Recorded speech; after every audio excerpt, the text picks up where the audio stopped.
I'm not around, have you found I'm always on your mind? And when you hear my name, does it sound the same as you felt when you heard it last time? Do you see flowers in my hair that aren't really there? Do you feel the pain when I'm blue?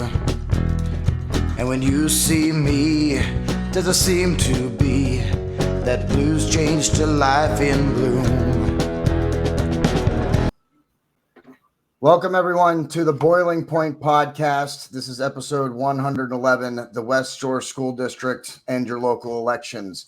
I am being joined by candidate for the West Shore School District Director, Mariana Reed, and her husband, Casey Reed, on the bottom, and Denise Dugan, alongside my picture here on your left. And we'll let them say hello in a second. Share this out on all our, you can find this episode on all our outlets on Rumble, YouTube, and on Facebook. Share that out, share them out. Please leave a comment, and we can address it. Well, this is going to be an ongoing story for the Boiling Point Podcast. So if you have any questions, please leave them in the comments, and we will address them in a future episode. Marcus Frederiksen played us in. He will play us in and out of every episode of the Boiling Point Podcast. Make sure you check him out, reverbnation.com/Marcus Frederiksen, and visit our storefront, bonfire.com/store/the Boiling Point Podcast. And now that I've gotten all of the word salads out of my mouth, Mariana Reed and Denise Dugan and Casey, welcome to the Boiling Point Podcast.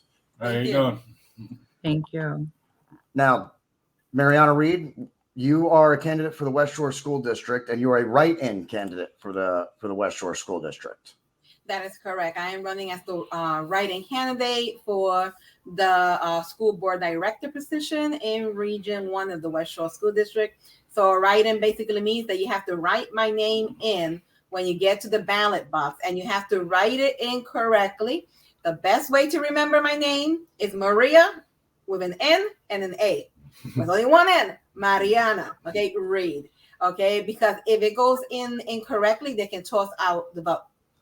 I actually, what helps me with the spelling was I kind of think it is Marie with an I and then Anna. There you go. So between both of us, that should help you with her name, and you should remember it when you go to the ballot box. So make sure you write her in, especially if you live in the in Region 1 of the West Shore School District. That's here in Cumberland County, here in central Pennsylvania, for any of my local viewers. And Denise Dugan, you are a constitutional scholar, and you've been studying under a constitutional scholar, David Jose, and you can find him here on Rumble. Tell us about yourself and him just briefly. Well, I would more consider myself a constitutional student. Okay. Maybe a more long-term student. And he's definitely the scholar, but it's really strange how God works, because I didn't really know much about the structure of government, how the constitutions worked. I think we may have memorized the preamble when I was at Steel High, and that was about as far as we went.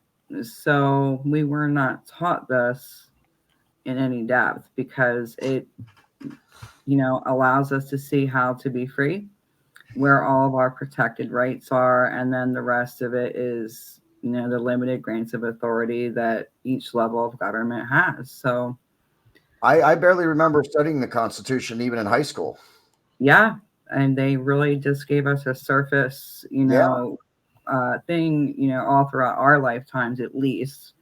So thankfully, David, this was found again, and it's the highest laws that protect the people in the states. And I, began taking his classes in probably summer 2021, and have just been growing from there, growing in knowledge and understanding how to apply it, how to help others learn simply in like a third grader. Because it's really not hard. It's just a little getting used to because of the older English language in it. But once you get used to it, it's not hard at all. It really isn't.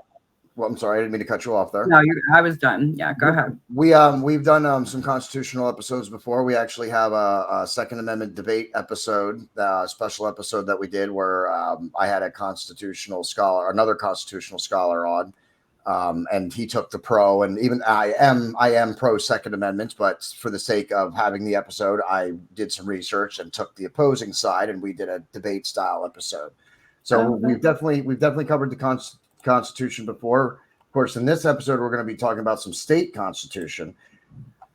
And I want to talk about, we'll come back to Denise, because one of the things I also want to talk about is the difference between the United States Constitution and then the different state constitutions. So let's get into that in a few minutes. Mariana Reed, why are you running for the director of the West Shore School District? We talked about that in the previous episode, but in case people haven't seen it, why did you decide to run? Well, I decided to run basically because I saw that the voice of the parents were being silenced in the West Shore School District.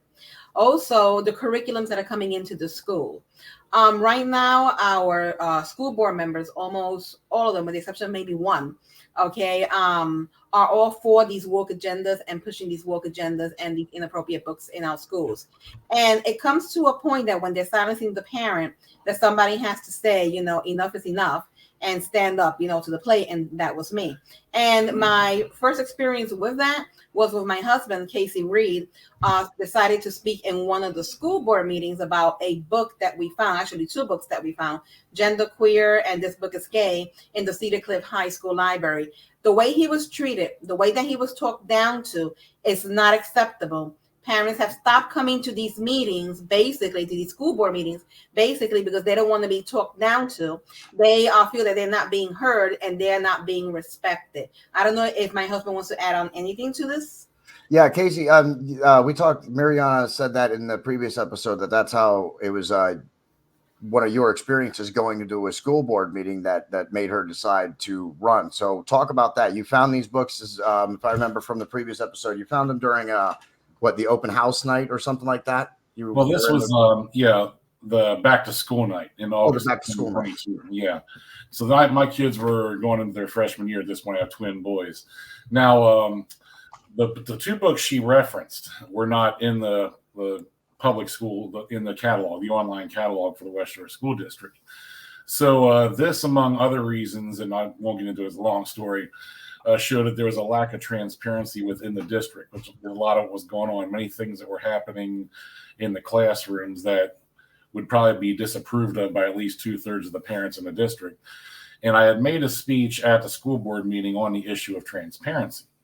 And I was respectfully approached afterwards by a few of the members, asking if I could give examples of what I was speaking about.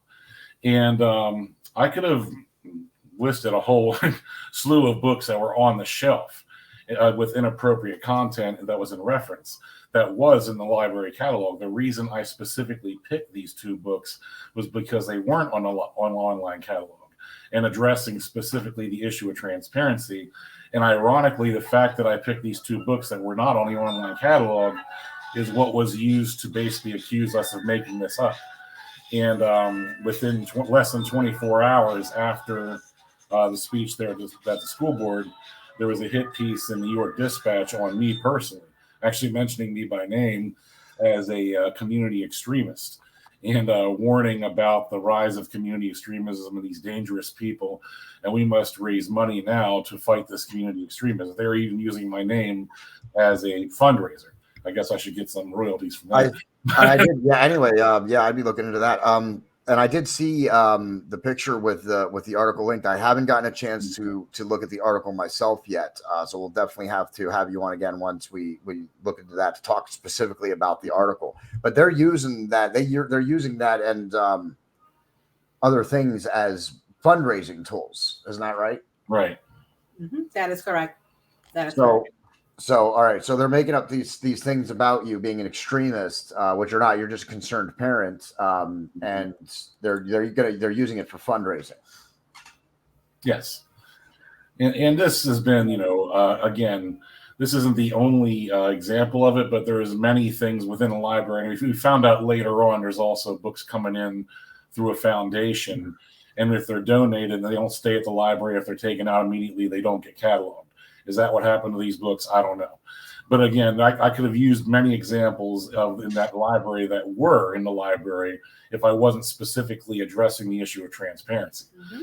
And another issue of transparency, well, I don't want to get too far down the rabbit trail, is many times they will bring guest speakers into the classrooms to talk about things that aren't in the textbooks, but it's done with the teacher's approval. And then the like when my kids will come home, and they're not even complaining. My kids could care less. They really they don't have any strong opinions on anything, but they'll just casually tell me about when they had somebody coming in there and asking each kid in the class, this was a health class by the way, what their pronouns were. Now, yeah, and teaching the kids that there's more than one gender, which is biologically untrue, in every way. I mean, these are just factually inaccurate points they're making. And this is a nationwide problem, but the West Shore School District is a microcosm of this problem. You're absolutely right about that, and that's why I'm actually really grateful that I was able to reach out. That I reached out to Mariana Reed when I saw her, and she had been running for weeks. She said for a couple of weeks, and I had just recently saw it in the last week. And we're friends on Facebook, and I hadn't seen that she's been running. So I have no doubt that she's likely that Facebook is likely restricting her reach on the groups and everything on all your reach. It happens to my podcast all the time, so I have no doubt that it's likely happening to you as well. I wish I could have gotten involved a little sooner so we could have started drawing more attention to this sooner, but I'm glad that we were at least able to make it before election day so that we can try and let some people know about this. And being at the school board, that's what school boards are for. That's what the school board meetings are for. Isn't that right? For parents to come and be able to talk to the educators. That is correct. That's what it's supposed to be for, but unfortunately, and this is going on around the nation, when parents bring up issues that is concerning their family, their school, it's basically, it comes down to this. And I'm just going to go ahead and say it comes down to state and federal funding. Okay. Because once they start, bringing in these curriculums, they get money for it. Like, for example, masking the kids. Okay, they got money, okay, COVID money, a grant, okay, so they push masking the children, even though, it had health ramifications, okay, for the money. So basically, they're selling out kids. They're selling out kids for state and federal funding. So you can go, with the best of intentions, okay, and speak what you need to speak. If it is going to affect their bottom line, which is the monies, okay, you're going to have pushback.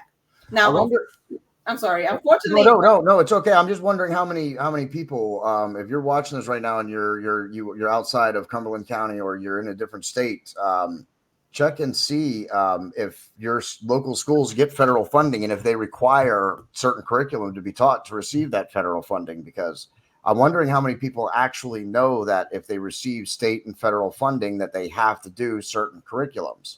Because I'm willing to bet not many people know that, because most people are under the assumption that local school boards choose what's in their own curriculum. That's the way it's supposed to be. That's they why do technically have the final say, but again, there's federal money and state money attached to it, and as it says, the love of money is the root of all evil. Yeah, exactly. But shouldn't be. Go ahead. I'm sorry. Go ahead. But even school boards that wouldn't even necessarily be all in on this agenda will do it for that reason. I mean, in my personal opinion, just based on what I know about them, not all the school board members, there's 8 out of 9 of them that vote for these types of things, are necessarily hardcore leftists or in their own thinking, or don't have that kind of conviction, but they're willing to go along with it for the dollars. And of course, there are those on the school board who do have that mentality, and they're led by them instead of vice versa. You have to wonder much to do with it. Yeah, and you have to wonder, wouldn't a better suggestion, because the state and federal aren't supposed to decide what local communities are teaching. So if they're going to give funding, then they should be given funding regardless of what the curriculum is being taught. And that's my opinion. Mm-hmm. Please leave a comment if you disagree with me in the slightest. We'll talk about it. Now, Mariana, you were running against David Trone. Adam Trone. Adam Trone. I apologize. Thank you very much for correcting me. Adam Trone. Now, I want to point out to all our viewers that I did send an email out to the current president of the school board. Mariana, help me with his name one more time, please. Brian Geiswhite. Yes, Brian Geiswhite. I did send an email out to him asking him to comment or to even come on an episode of the Boiling Point podcast to talk about the things that Mariana has brought to our attention, and to, if he wanted to, outright refute some of the things that you said. I have not received an email back. That was a couple of days ago that I emailed him. We'll give him a couple more days. I am also going to reach out to, I'm going to send an email to Adam Trone, see if he wants to comment or see if he wants to come on an episode as well, just so that we can give them an opportunity as well if they want one. I don't expect the president of the school board, I don't expect Adam Trone to get back to me, but I did send them emails and extend to them the invitation to come on and talk about stuff. That's good. Now you're running against Adam Trone. He's the only one on the ballot, right? That's correct. He's running bipartisan, and that's something that they can do now. They can apply to run bipartisan. So he's not a Republican. Okay, he's a Democrat, a progressive at that. He's all for all these woke agendas. Yes. He's against parental choice. Okay, whether a parent has the right, to send the kids to a private school or homeschool. He's all for the alphabet jihad curriculums. So definitely getting him is going to be I'm more. sorry. All of this information that Mariana is saying about him can be easily found by doing the most basic of searches about this guy, because I found out all that information. It took me about 12 minutes. Correct. Mm-hmm. Correct. It's out there. Yeah. So you're not making anything up. This is all stuff that's out there. I want to be clear. That's what I want to make sure that everybody knows, that you can go and look anything that we talk about, anything that we say in this episode, you can go and find it for yourself. You don't have to take any of our word for it. And the way he became the only name on the ballot is significant too. Unfortunately, when it comes to local elections and even state judge elections, unlike federal or state legislative or executive elections, they don't campaign on issues. They're not question and answer. There's no debates. The candidates aren't ever pinned down to try to explain where they stand on issues. And on top of that, they can cross-file in the primary. So they run on both the Democrat and Republican tickets in the primaries. You don't even know what political party they really belong to. And this goes for all local elections and also state judge elections. Well, of course, he cross-filed in the primaries. Now, he did have one opponent. Her name was Shannon Kincaid, a good woman. And when she was out in Oregon taking care of her ailing mother, he had his attorney challenge her ballot signatures when she wasn't here to defend them. And she was pulled off the ballots while she was out of town. She came back to find out she was no longer on the ballot. And that's kind of the beginning of how Mariana ended up getting to the race, because I like to make informed votes. So I know school board races being what they are, you have to really do your research to try to see if you can find out what these candidates believe in. So when I went into the Cumberland County Board of Elections website to see who the candidates were for school board and saw that his name was the only one on the ballot for Republican, I said, what? How's he a Republican? And then I said, well, if he's a Republican, who's the Democrat? So I go over to the Democrat side, Adam Trone, and said, you got to be kidding me. He's the only name for both parties, and then I found out how it happened later on. And long story short, one night when I was complaining about this, I was like, it's too bad I can't run, because I can't run because due to my occupation, I'm legally forbidden from running for public office. And I kind of looked at Mariana, I was like, but you can run.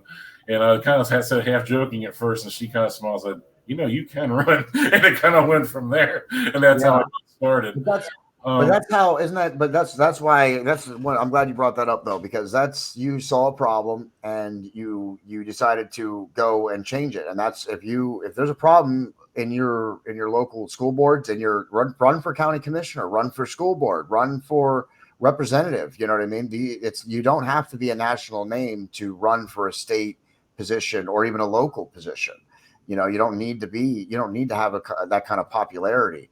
And if you are running, then reach out to the Boiling Point podcast. We have to be happy to have you on an episode and get you some coverage. And it's interesting you two bring up the popularity aspect, because unfortunately, because that is the way local elections are, including school board elections, that's all it is a popularity contest. Since you don't run on issues, you don't have debates, you don't have town halls, all you have is name recognition. So whoever has the most money and most organization and most well-known name pretty much is a shoe-in on the election. You know, some of the names on that board are well-known family names in the area, like the Cambics. I mean, the Cambic family is true. You're right about that. You know, they're prominent family in this area. They're very well known. Same with the Geiswites. You know, so if you have a really recognizable name, that alone can get you elected, even if people have no idea what you actually stand for as an individual, or even what party you are for that matter. You're absolutely right about that, and I think more attention needs to be paid attention to local coverage. And now that I've been made aware of it, I assure you another local election will not pass without the Boiling Point podcast weighing in on it and drawing some attention to it. Because you're right, that things are happening at the local level. That's where a lot of stuff is happening. It doesn't trick. People think it starts at the federal level and then trickles down. It's not. It's the reverse. It starts at the local levels and then works its way up to the state levels, and then works its way into the federal level. So the fact that we're already seeing people that have these kinds of belief systems in the House and in the Senate is because there's already neighborhoods that believe that, and that's how they got elected in the first place. Yeah, the phrase "all politics is local" is more true now than it ever has been, especially since there are a large cacophony of global corporations, you know, organizing and funneling money and organizations and cell chapters all the way down to the local level. And it's really, you see it within the local elections, like around here. And again, the West Shore School District in this community is basically a microcosm of what's going on nationally, and has been for a long time. Yeah. And this is where we are at a disadvantage. It's like the right is the boxer that stepped in the ring and just stood there and got punched for the whole first round, nearly knocked out, and then decided to start fighting in the second round. You know, I'm reminded of a quote from a poem by William Henry Yates that he wrote in the 1800s called "The Second Coming." And an interesting line in that poem, he says, "The best lacked all conviction, while the worst were full of passionate intensity." And that's the problem we often suffer from. The other side, no matter how perverse or deviant what they're pushing is, they push it with everything they have. On our side was where we usually find the people, well, I don't want to get involved in politics. You know, whatever's going to happen is going to happen. And then there's a lot more lackadaisical attitudes. You're absolutely right. People who just want to live they don't want to be bothered. And that's it's great to want to have that, but unfortunately you can't, because you need to get involved, or else other people will, and then they'll start initiating their own agendas and pursuing their own goals. Let's pivot now to the larger issue, and then how it affects things on the state level. Denise, thank you very much for your patience while we talked with Mariana and Casey about the local election. Of course, I'm actually fascinated, and I didn't know that they could register as both. Pennsylvania, they Is gotta that love the something Commonwealth. on the newer side, or did that just start? I believe That's been going on for a while. I believe it has something to do with us being a commonwealth, if I'm not mistaken. As long as I can remember. I'm going back decades here, so it's been around for a long time. Yeah, and I don't know for sure. I don't know about too much, because it's not on because they can't do that for federal or state legislative or executive races like governor, president, representative. Right. But, just the lower level. But for all local elections that more people don't pay attention to, or even state judge elections, they can cross-file. Yeah. That we definitely need to reform that, and that is when the majority of the community can come together for our common good and actually change things. So, Denise, okay, go ahead. Yeah, I was going to say. You go ahead. You go ahead, JP. Go ahead. Let's talk about the Constitution. Okay. You gave me two links. I want to talk about this before we get into what the Constitution means or says for Pennsylvania. You sent me a link for the 1776 Constitution, and Correct. There are links on the side for other versions of the Constitution. The most recent one being 1968, And that would be our current version, but they have amended it So all these different versions are amended versions of the original Constitution. Yes. So which one should we be? Which one? I mean, obviously, we need to care about whichever one is currently the active one. Well, they're all they're inviolate, so they're forever. And so the states were first, right? We had the original 13 colonies, so we kind of had to just go backwards a little bit to see how things are supposed to be working. You know, the 13 states were first, and of course, we were one of them. The Constitution, states 1776. Okay, the U.S. Constitution was not ratified until 1789, the original. Okay, now they had to agree to all the terms of all of our Declaration and Bills of Rights in each state, and the rest of the Constitution that grants the public servants their grants of authority to handle, this executive business, the legislative business, and the judicial, and then down to local government. So it's all, the attorneys have over time added and changed and altered the meanings of things, but the original is, wow. They have taken several provisions from us completely, like just abridged them completely out. And they're not allowed to do that. That's not lawful. Let's talk about that. I'm going to bring up the this is the preamble. The 1776 version of the United States Constitution. Yeah, this is the preamble. I mean, it's long, but you can read. I have a question. You said about the lawyers changing things.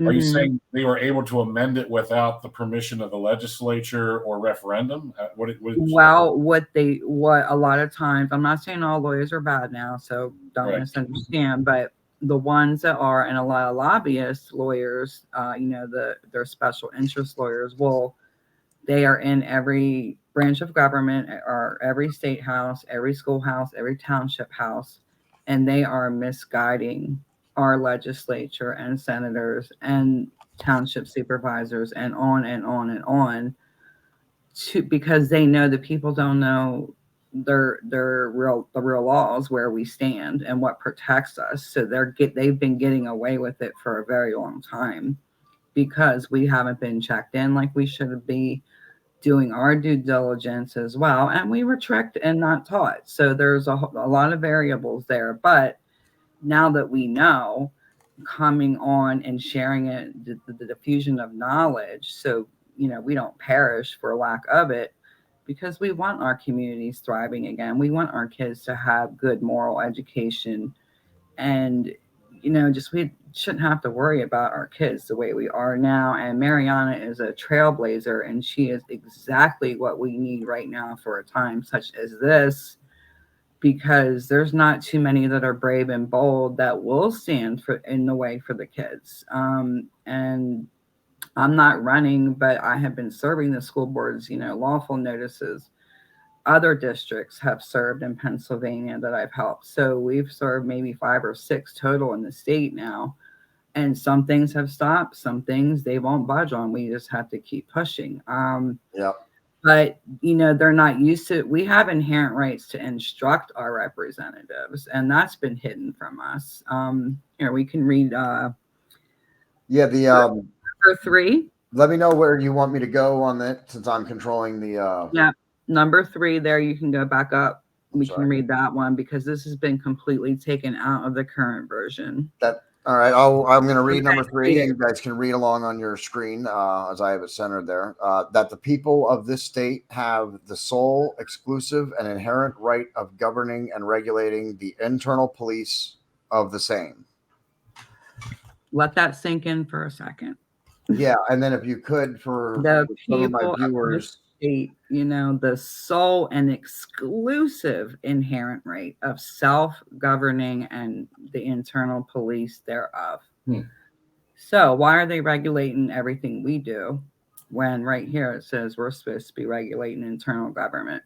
So what is that? Yeah, explain what that means to anybody who might not get it, because that's one thing I do on the Boiling Point podcast. Is I try and put it into as plain terms as possible for anybody who can't understand it. So what does that mean? Regulating, it doesn't mean that we like come in and take control and that we can be tyrants either. Okay. We have to be good stewards, and we have to, if you want to go down to, I believe it's section 20, I can show you the provision. I'm sorry, wait, it is. It looks like we only got last one there. Last one. Yeah. Sorry. So, okay. That one, this is part of the regulating, like the U.S. Constitution can regulate commerce. That does not mean they can control commerce. They regulate it. They make sure everything's running smoothly and handling our business for us, not ruling over us. They're not supposed to be weaponized against us and usurping their limited authority. So yeah, you're really number 15 here. I'm gonna read this one for everybody. Go ahead. Go ahead. Yeah. That the people have a right to assemble together, to consult for their common good, to instruct their representatives, and to apply to the legislature for redress of grievances by address, petition, or remonstrance. Sorry, I knew that last one. It's a hard word. Yeah, it's just a little bit of language we're not used to. And remonstrance means like a strong rebuke. Okay, and that can be written or verbal.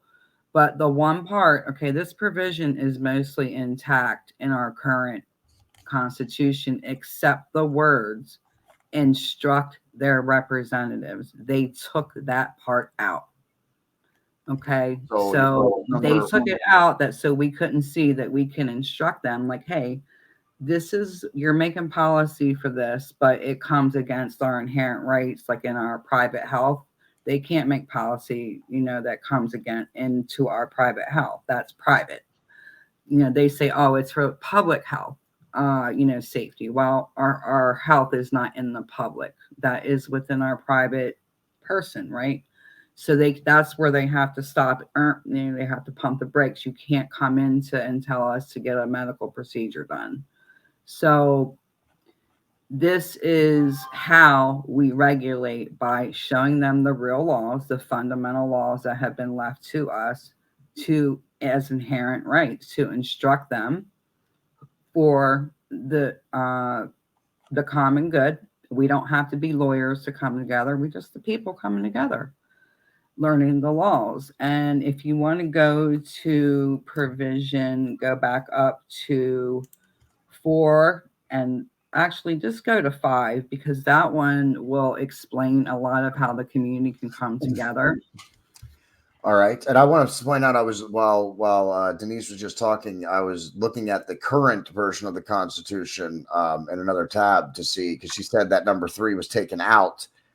And I found 2 other places where it talks about the people, but definitely none of the words of number 3 made it to the next one. And I think the way it's stated in the 1776 version, and the way it is in the I'm sorry, what was the other one?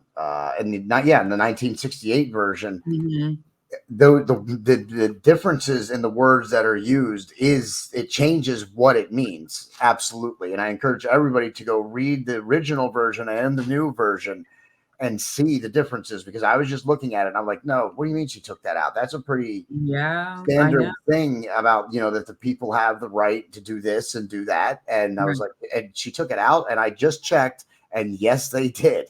It says there are things about what the people do, but none of the words are the same as they are in the original text. And the words that they changed, does change the meaning of what it means. And takes away our powers and duties, and we don't know that we're supposed to be instructing our legislatures, and to make sure that they're whatever legislation, bill, acts, rules, policies, anything has to be in pursuance of each state constitution. It can't come against us, or it's null and void on its face. I'm going to bring. A lot of people just don't know this, and I didn't either. I just want to, before we get on to number 5 quick, I want to point out that now the words that were taken out, the difference between the 1968 and the 1776 is that in the original version says that the people of this state have the sole, exclusive, and inherent right. Those are 3 very important words, okay? And none of those are in the new version. None of them. Also, I would like to point out that the rights, that their sole, exclusive, and inherent right of governing and regulating the internal police of the same, meaning themselves, also gone, also not in the text. So it's very important. It's saying that what the new text is basically saying that the elected, yes, the people elect the people or elect the representatives, but then the representatives can decide what the people want. That's what basically, yeah. They're I taking. would be confident it would work, but would there be a possible way to get a referendum on the ballot to get it back to the original with an amendment? Well, It's theoretically possible anyway. let me check into that, and we'll circle back to it. Yeah, definitely. Yeah. We were gonna investigate that further. Because we'll definitely have all the power to change this. We do. And we can do it peacefully and lawfully, which is the best part. Let me bring the Constitution back up here now. Okay. Go to number 5. That government is or ought to be instituted by the common. Or I'm sorry. Let me start again. That government is or ought to be instituted for the common benefit, protection, and security of the people, nation, or community, and not for the particular emolument of advantage or any single man, family, or set of men who are part only of that community, and that the community hath an indubitable, unalienable, and indefeasible right to reform, alter, or abolish government in such manner as shall be by that community judged most conducive to the public weal, which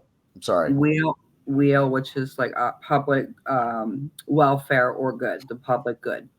That, first of all, let me just say that's a mouthful. It is a mouthful. And what does that mean? What did I just read, and what does that mean? You just read one of the most powerful provisions ever. This one, there's a very similar one in Virginia, and I think Massachusetts and New Hampshire. There's the original states have some good ones. But it's telling us that we instituted government for our common benefit. So anything they do is to benefit us, not to run us over, take away our rights, take away our right to, go to the store, put us on lockdown. Our rights can never, ever be suspended, even in an emergency, ever. And if they are, if I may, and if they are, the last part of that actually states that the community hath an indubitable, unalienable, and indefeasible right to reform, alter, or abolish government. So those are serious words. They are, and you want me to share the definitions quick of those? And please do that. Okay. Oh yeah, please do that. Okay. I'm double clicking, but it's not coming.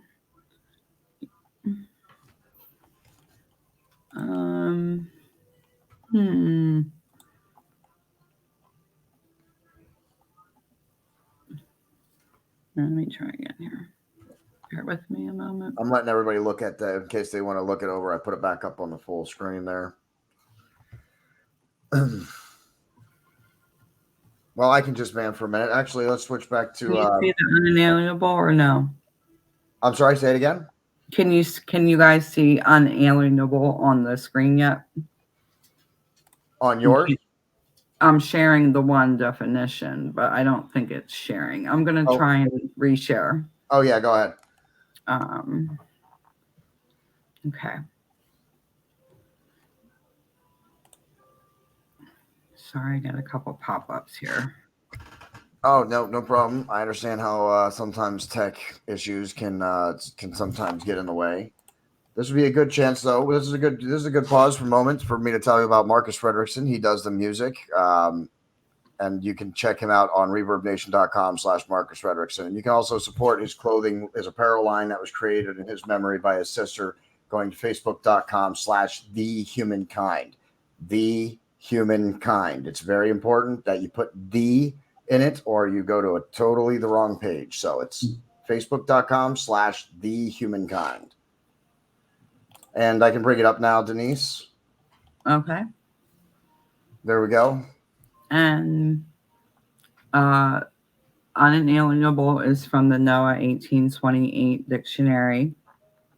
It's not alienable. That cannot be alienated and may not be transferred so it can't, our rights can't be transferred to another. Yep. Okay, so that covers that. And then let's see here. Oh, here is indubitable. So unquestionable. That's pretty simple. Yeah. Two evidence to be doubted. Okay. So that is just in this provision, those three. Let me find the other. I've had them right in a row here. So untransferable, unquestionable. Yeah, I'm trying to find indubitable. Where'd it go? I had them all right in a row. Sorry about that. I'm just scrolling here. That's all right. Maybe the yeah. indubitable, unalienable, and indefeasible. That's what I think the one you're looking for is indefeasible. Here we go. Found it. Okay, let me. So, is it too big? That which cannot be defeated, revoked, or made void. This term is usually applied to an estate or right which cannot be defeated. So yeah, indefeasible. There you go. I mean, that's it can't be taken away. It can't be revoked. It can't be made void. No, and that is just in that one provision. So when they're not keeping, is that another one that's been taken out? Yes, completely. None of that is in the current one. None of it. They took it all away. Not one word of that is in the new one. So, you can find links to both for our viewers. You can find links to both versions of the Constitution in the description of this video. Okay, and let's see. We could save the other ones for maybe next time, but I did want to share two more real quick definitions with. Absolutely. If I could, please. Yeah, absolutely. One is educate and one is policy. Okay. So, let's see. Did you say educate? What was the first one you said? Educate and policy are the words that I'm gonna share. What a perfect time to for that ticker to come up then. The Boiling Point Podcast, entertaining, educating, and informing since 2020.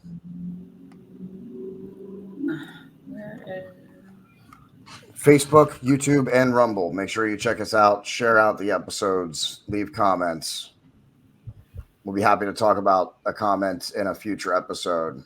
Leave a comment for our potential elected school board official, because I have already, I'm hoping that she will come back whether she's elected or not. I've already invited her back after Tuesday, whether she's elected or not. She'll be coming back on to help us continue this, the West Shore School District exposure that we're kind of doing here on the Boiling Point Podcast that no local news station is covering at all. You're only finding this is the Boiling Point Podcast usually covers coverage when it comes to national stories, especially with our, our Israel episode. I wasn't, I don't have contacts in Israel. I'm not going over to Israel. I'm ciphering through all the information that's out there and bringing you the facts, that we do know about, and not bringing you speculation.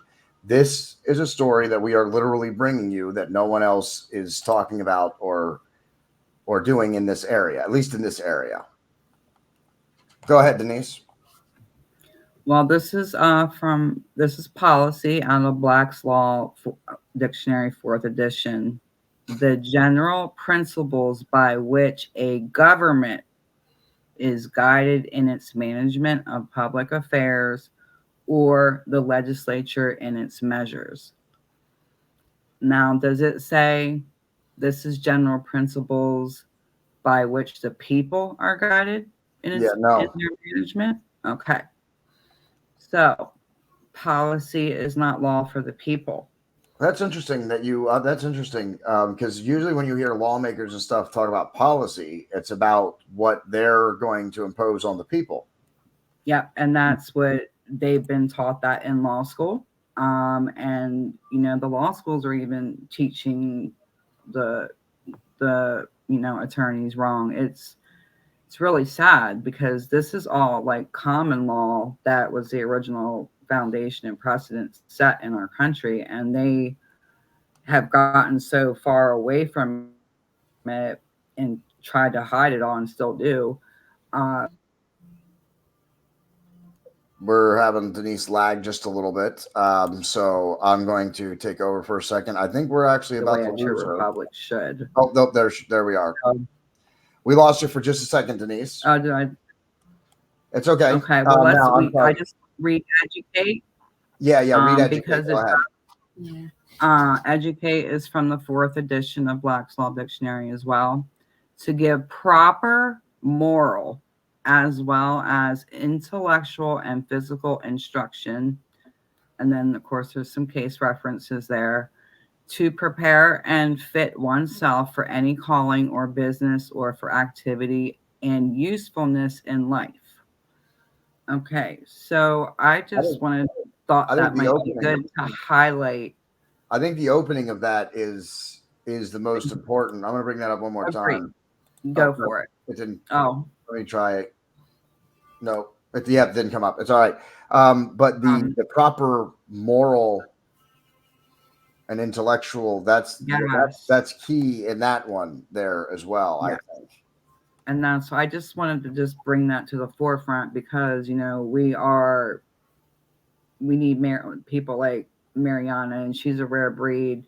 And I'm 100% behind her because she is blazing that trail that most people don't even want to step onto because they're, like you said, people are comfortable in their lives. They don't really want to be bothered. They're like, oh, wow, politics is politics. Well, when your freedoms are getting whittled away and you don't realize it a little bit at a time or a lot at a time now, you might want to pay attention and start getting involved in whatever capacity you can, whether it's bringing Rice Krispie treats to a meeting. Everybody's important because I think people undervalue themselves a lot. And, we just have to bring all those good things back to our communities. And if we come together and use provision number 5, that's the majority of a community or a nation coming together saying, you've become inadequate. We're going to alter, reform, and abolish as we see fit for our common good and welfare. And we can lawfully do it. We just have to come together. That's the biggest hurdle. The division that they've done on our psyches, throughout time is really, and conservatives, they don't like to ruffle feathers usually. Division. They've conquered us by dividing us. Exactly. So if we can work through some of that, we'd be great. Yeah. But, going back to the motivation and intensity, I mean, just this week, as we saw, we had a current sitting school board member running for re-election stealing signs, and he was caught on video doing it, but nobody wants to report it. Nobody wants to press charges. I can guarantee you, now not that any of our people would ever do this anyway, but if any school board candidate, let alone sitting member on our side, were to be caught on video stealing signs, you can bet everything it'd be all over Penn Live, the York Dispatch, the Patriot News, CBS, ABC, NBC, Fox News, TV affiliates. They would be sounding that to the hills. That's the difference between our side and their side. They're always on offense. We're always on defense.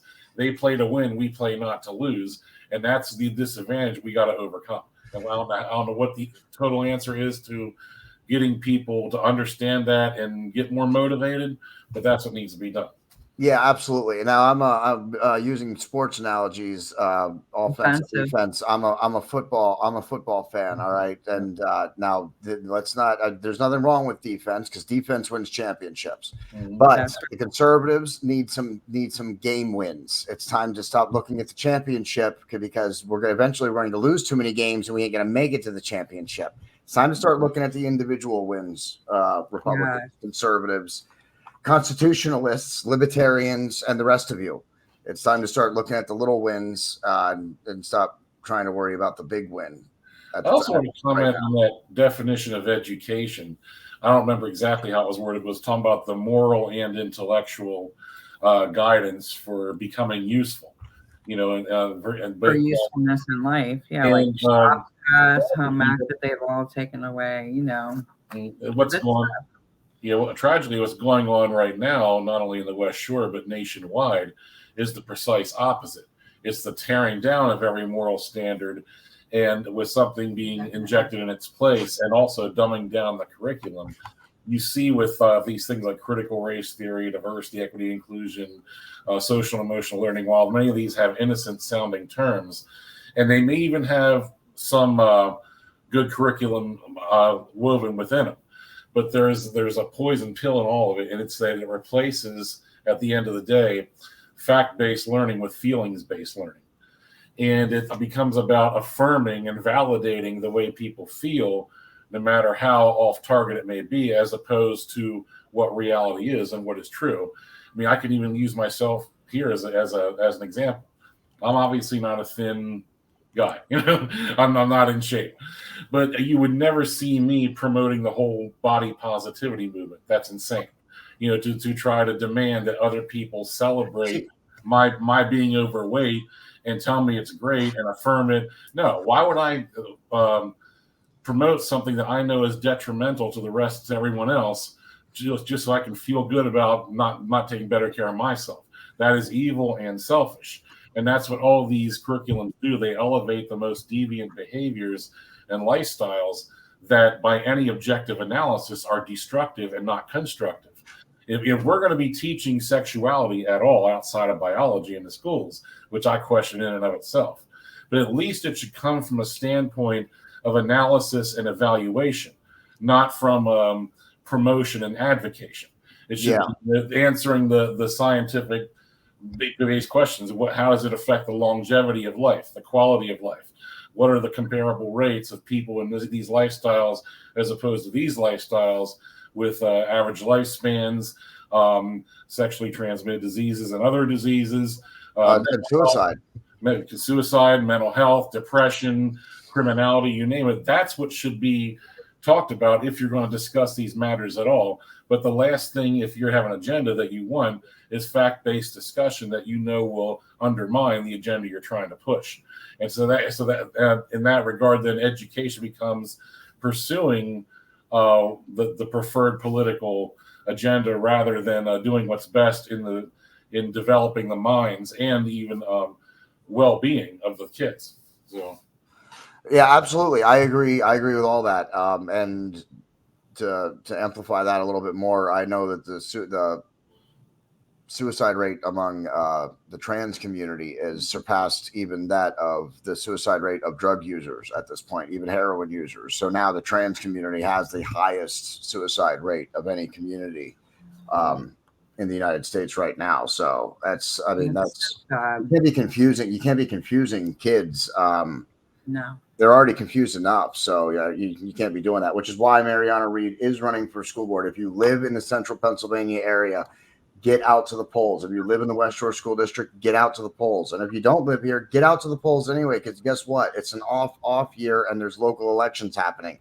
Check your local ballots. Make sure, see if your area has any local elections, and then get out to the polls and vote, because off years turnout is down. So off years, I bet I'd be surprised if 100 people vote in the West Shore School District ballots. I'd be surprised if 100 people vote. I'd be surprised if 100 people know that there's an election going on.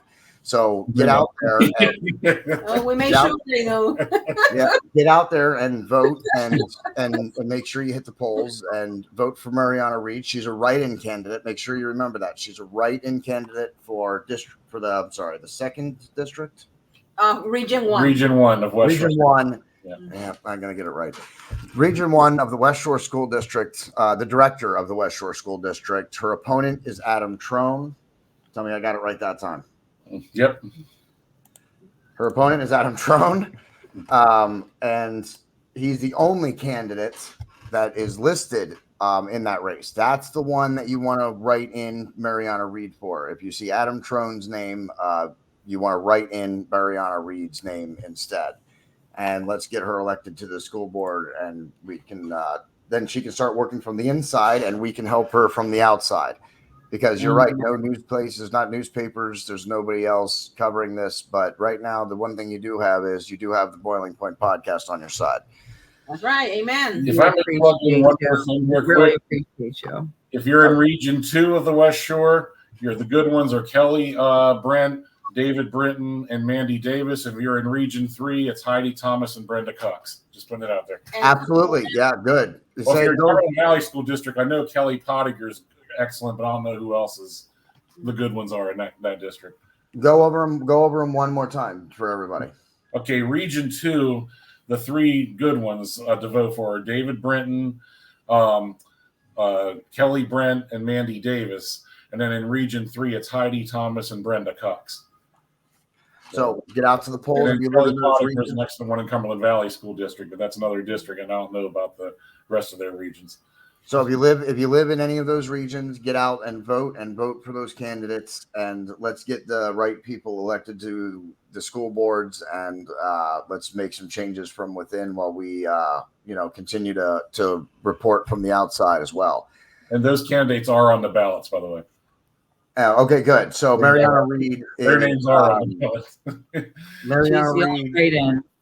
Yeah, I'm the only write-in, but it's okay. I mean, I made it loud and clear. You already know my name in Cumberland County. Yeah, definitely. And write Mariana Reed in, and whether she makes it or not, she's going to come back on the Boiling Point podcast to continue this story as we continue to investigate and discover it. I have reached out. I will reach out to more people.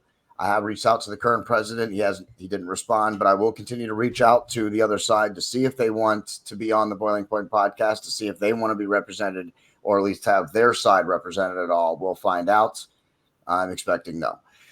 So Marcus Frederiksen is going to play us out. Make sure you check him out. ReverbNation.com/Marcus Frederiksen. Visit our storefront, bonfire.com/store/the Boiling Point podcast. Pick yourself up an American Cross t-shirt or sweatshirt. Now that it's getting cold, get yourself a travel mug, get yourself a grilling apron. We have a whole bunch of apparel. Pick yourself up something, support the show, share this episode out. We only got a couple of days. We're shooting this on Thursday, the 2nd. I will have it posted by Friday, the 3rd. So if you're watching this, there's a couple of days, hopefully before the election. Share out the episode, draw attention to the episode so that we can get as many views on this as we can in the next 5 or 6 days before the election, so that we can get the word out there about Mariana Reed and get her elected to the school board. Plus, being that Mariana Reed covers a wide range of things here for the Boiling Point podcast, she is the first actual person running for an elected position to come on the Boiling Point podcast. She is the first local candidate that the Boiling Point podcast has ever endorsed. So, Mariana Reed, you have filled in a lot of firsts for our show here. So we definitely want to keep you coming back, whether you make it or not. And I hope that you do. I will. Because then you can have some more firsts. Then you can be the first elected official on the Boiling Point podcast. There you go. A whole bunch of other things. So, yeah. Not just for her, for the Boiling Point podcast, send her to office. So share out the show, share out the episode, visit the storefront. Denise Dugan, Casey Reed, and the candidate for the West Shore School District Director, Mariana Reed. I am your host, JD, and that's the end. Thank you, sir. Have a good night. Thank you, JD. Thank you.